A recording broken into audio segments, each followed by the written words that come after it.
Assalamualaikum warahmatullahi wabarakatuh. Perkenalkan, nama saya Muhammad Sofwan, NIM 1914080014 dari jurusan Tadris Tipa Fisika A. Video ini saya buat untuk menyelesaikan tugas mata kuliah metodologi penelitian yang diampu oleh Ibu Dr. Milyasari, SPD, MSI. Baiklah, pada video kali ini saya akan membahas bab 2 tinjauan pustaka. Yang pertama yaitu pengertian dan pentingnya kajian pustaka. Yang kedua, manfaat kajian pustaka, sumber-sumber kajian teori, pembagian penelitian yang membutuhkan kajian pustaka. Yang kelima yaitu cara-cara mengkaji bahan pustaka. Yang selanjutnya tahapan penyusunan, variabel dan indikator penelitian, cara-cara menyusun kerangka berpikir, penelitian yang relevan dan hipotesis dan contoh-contohnya pada berbagai jenis penelitian.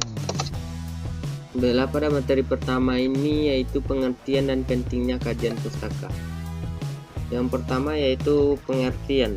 Menurut Randolph, kajian pustaka adalah suatu analisis sintetis informasi yang memusatkan perhatian pada temuan yang bukan bibliografi yang sederhana, yang meringkas substansi literal dan mengambil kesimpulan dari isi literatur.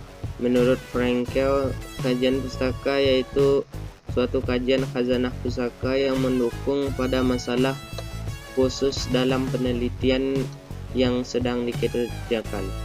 Kesimpulannya yaitu kajian pustaka adalah segala upaya yang dilakukan oleh peneliti untuk memperoleh dan menghimpun segala informasi yang tertulis yang relevan dengan permasalahan. Yang selanjutnya, pentingnya kajian pustaka. Mengumpulkan dan merumuskan informasi yang melatangi masalah penelitian dan memperluas cakrawala peneliti sehubungan dengan masalah yang diteliti. Kajian pustaka menginformasikan tentang hasil penelitian dan menghubungkan penelitian dengan literatur yang telah ada. Juga mengisi celah-celah dalam penelitian sebelumnya dan mengumpulkan informasi yang lebih khusus tentang variabel penelitian. Memanfaatkan informasi yang berkaitan dengan teori sebagai landasan penelitian yang dilakukan, dan pengumpulan dan memanfaatkan informasi yang berkaitan dengan metodologi penelitian.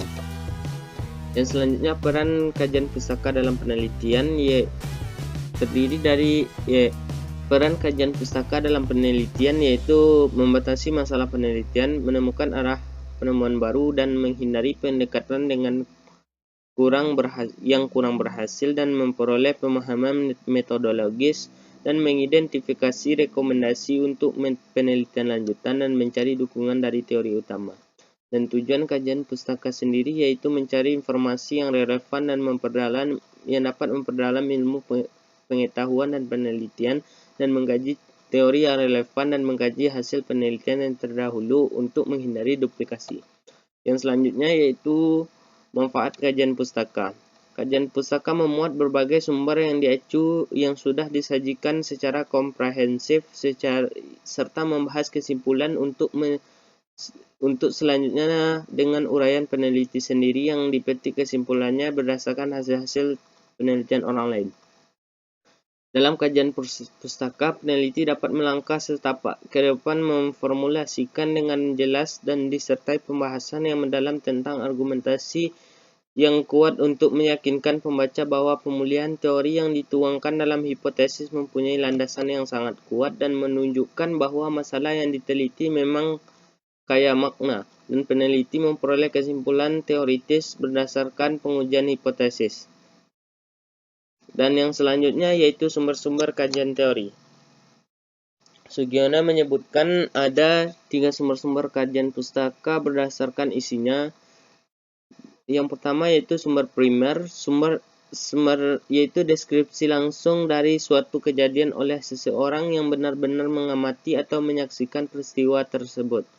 Dan sumber sekunder yaitu setiap publikasi yang ditulis oleh pengarang yang bukan hasil pengamatan langsung dari peristiwa-peristiwa yang dilukiskan.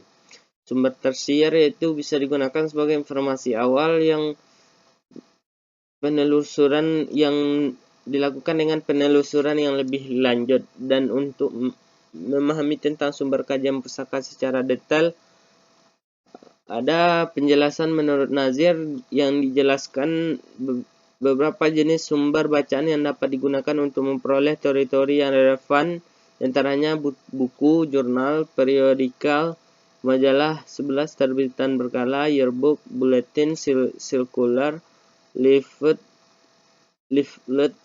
annual review of print, reprint, recent advance, bibliografi, handbook, manual, dan skripsi tesis dan disertasi.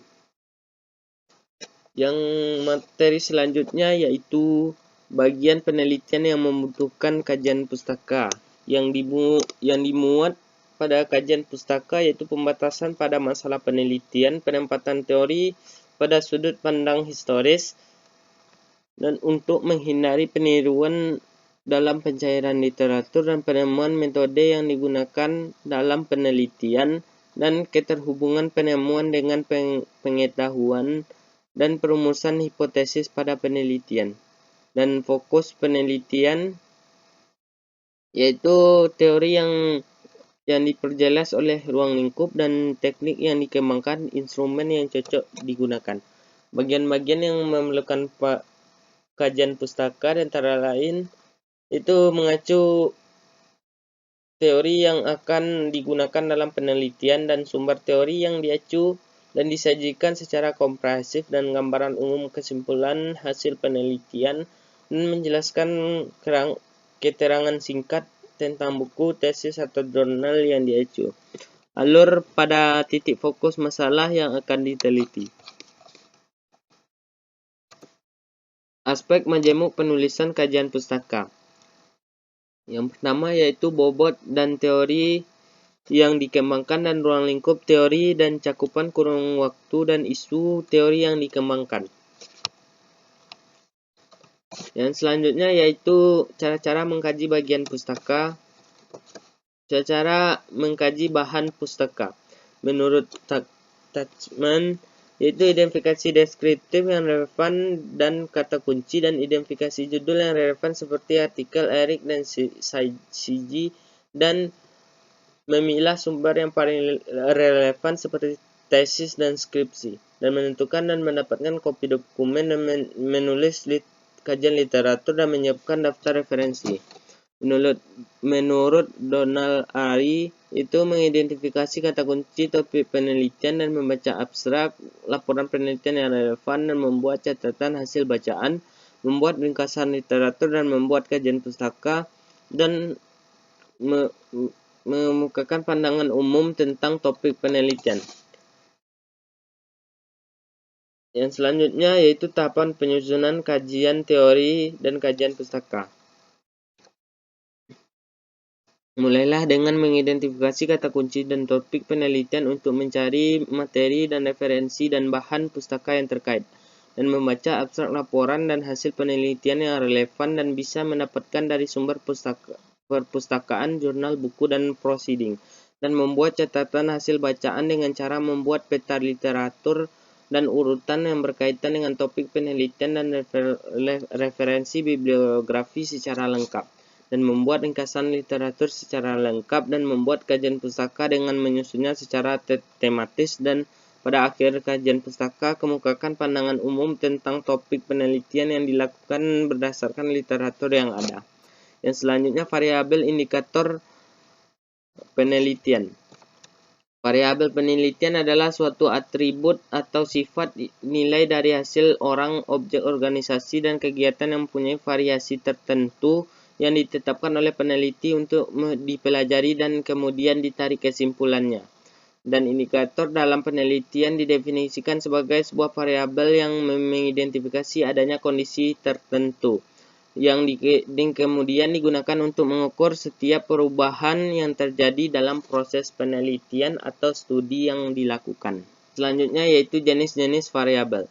Dilihat dari proses pengukuran deskriptif pada dapat diukur secara langsung dan dapat diamati melalui perilaku, dan contohnya intensitas kehadiran siswa di kelas. Inferensial dapat diukur secara tidak langsung, contohnya prestasi belajar siswa, dan evaluatif yang tidak diamati secara langsung, contohnya kualitatif yang mengajak seorang pendidik. Yang selanjutnya dilihat dari peranannya, yaitu yang pertama terikat, yaitu titik pusat permasalahan. Bebas, yaitu yang mempengaruhi variabel terikat, dan moderator variabel lain yang dianggap berpengaruh, dan kontrol yang mempengaruhi variabel terikat yang pengaruhnya dikontrol, dan rambang yaitu variabel yang diabaikan, dan perantara yaitu yang mempengaruhi hubungan antara variabel. Dari sifatnya yaitu aktif, contohnya metode belajar, dan atribut, contohnya yaitu jenis pekerjaan.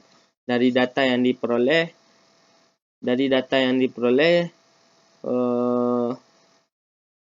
itu berskala nominal dan mampu membedakan antara sifat dan ciri antar unit, contohnya status perkawinan. Dan skala ordinal yaitu disusun berdasarkan jenjang, contohnya penetapan juara kelas. Dan skala interval yaitu memiliki skala pengukuran jarak, contohnya nilai siswa dinyatakan dengan skor. Ratio yaitu menunjukkan sifat perbandingan, contoh hasil pengukuran seorang yang berat badannya 50 adalah setengah dari orang-orang yang berat badannya 100 kilo. Yang selanjutnya yaitu cara-cara menyusun kerangka berpikir. Kerangka berpikir adalah narasi atau uraian, atau juga disebut dengan pernyataan atau proposisi tentang kerangka konsep dan pemecahan masalah yang telah diidentifikasi atau dirumuskan. Kerangka berpikir atau pemikiran. Dan menurut Sugiono, kerangka berpikir merupakan model konseptual tentang bagaimana teori yang berhubungan dengan berbagai faktor yang telah diidentifikasi dengan masalah. Cara menyusun kerangka berpikir sendiri yaitu menguasai teori ilmiah sebagai dasar argumentasi, dan menganalisis variabel yang terkait, dan membahas sendiri hasil pemahaman dan analisa dan landasan teori, dan menggunakan bahasa yang asosiatif seperti begini dan begitu. Kriteria menyusun kerangka berpikir yaitu teori yang digunakan dikuasai dengan baik dan mengikuti perkembangan terbaru teori, dan analisis filsafat dari teori-teori keilmuan dengan didasari dengan pengetahuan. Dan selanjutnya penelitian relevan dengan cara penulisannya. Kajian yang relevan adalah deskripsi tentang kajian penelitian yang sudah pernah dilakukan seputar masalah yang diteliti. Tujuannya yaitu membantu dalam mengatur posisi permasalahan pada penelitian, dan memberikan dasar dalam menyusun kerangka berpikir, dan membantu dalam merumuskan hipotesis dan mengetahui orisinalitas dan permasalahan penelitian, dan membantu menghindari kelemahan yang ada pada penelitian sebelumnya. Cara mengaturnya yaitu mendeskripsikan hasil penelitian sebelumnya dan menjelaskan posisi penelitian, dan mengutip hasil dari penelitian dan mendeskripsikan persamaan dan perbedaan yang ada pada penelitian.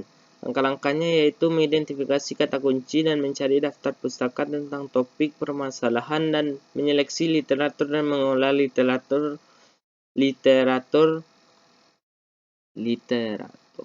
dan menulis tinjauan pustaka.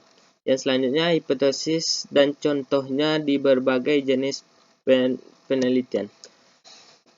Margono menyatakan bahwa hipotesis berasal dari perkataan hypo dan tesis. Hypo sendiri yaitu kurang, sedangkan tesis berarti pendapat. Jadi hipotesis adalah suatu pendapat atau kesimpulan yang sifatnya masih sementara. Menurut Tuchman, yaitu hipotesis adalah suatu harapan yang berkenaan dengan peristiwa yang didasari generalisasi dari hubungan antar variabel. Sedangkan menurut Kerlinger, yaitu pernyataan yang bersifat dugaan tentang hubungan dua variabel atau lebih. Ciri-cirinya menurut Tuchman dan Harper yaitu berkaitan dengan arah hubungan variabel dan dinyatakan secara jelas dalam kalimat pertanyaan dan dapat diuji. Secara umum, ciri-cirinya yaitu menyatakan hubungan antara variabel dan dinyatakan dalam bentuk ungkapan dan konsistensi yang dirumuskan dengan kalimat yang sangat sederhana. Contohnya pada penelitian kualitatif yaitu terdapat pengaruh yang signifikan antara pengaruh gadget terhadap pembelajaran daring dan tidak terdapat pengaruh yang signifikan antara pengaruh gadget terhadap pembelajaran daring. Mungkin hanya sekian yang dapat saya jelaskan pada materi kali ini. Saya sudahi dengan wassalamualaikum warahmatullahi wabarakatuh.